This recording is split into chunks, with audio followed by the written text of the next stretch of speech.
आज मैं एलजी कार्यालय की पोल आप लोगों के सामने खोलने जा रहा हूं और सबूतों के आधार पर खोलूंगा। एलजी कार्यालय को निमंत्रण दे रहा हूं कि इसका जवाब दीजिए। अभी तक क्या था, कोई ट्रांसफर पोस्टिंग ग्रुप ए की हो, साहब एनसीसीएस से नहीं है, मुख्यमंत्री नहीं है, हम क्या करें, हम पोस्टिंग देना चाहते हैं, हम दे नहीं पा रहे। इसी अगस्त के 2 ऑर्डर मैं आपके सामने लेके आया हूं। 16 अगस्त 2024 का ये ऑर्डर है पीडब्ल्यूडी विभाग का।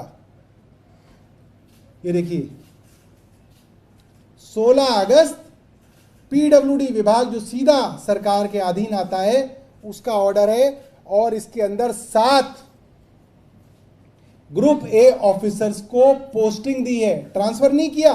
नए अफसर जो सीपीडब्ल्यूडी से आए हैं उनको पोस्टिंग दी है, जिसके बारे में अभी तक एलजी साहब कह रहे थे कि मेरे पास स्पेशलिस्ट तो आए हुए हैं, हम पोस्टिंग इसलिए नहीं दे पा रहे क्योंकि मुख्यमंत्री नहीं है।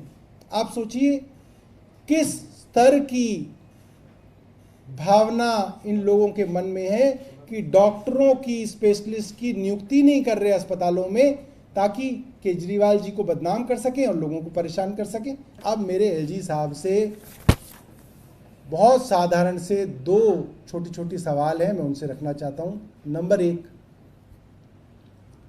यदि ट्रांसफर पोस्टिंग हो सकते थे और हो रहे हैं तो एलजी कार्यालय ने दिल्ली को गुमराह क्यों किया?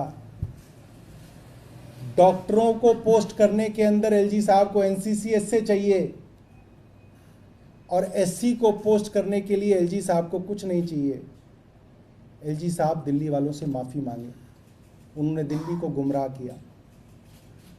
दूसरा, अगर एलजी साहब ये कहते हैं कि एलजी साहब जो कह रहे थे वो सही है, ये जो ट्रांसफर पोस्टिंग हुई ये गलत है, ये भी गुंजाइश हो सकती है, तो एलजी साहब आज ही अपनी आंखों के तारे पीडब्ल्यूडी के प्रिंसिपल सेक्रेटरी अनबरासू को सस्पेंड करें।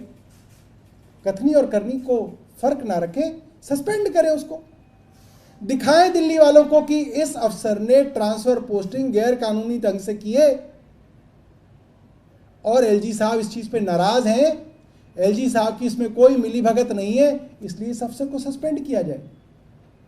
मैं आपको बता रहा हूं, ना एलजी साहब माफी मांगेंगे, ना एलजी साहब इस अफसर को सस्पेंड करेंगे, क्योंकि सिर्फ गुमराह करना, मैनिपुलेट करना, मिसलीड करना, झूठ बोलना एलजी कार्यालय का काम रह गया।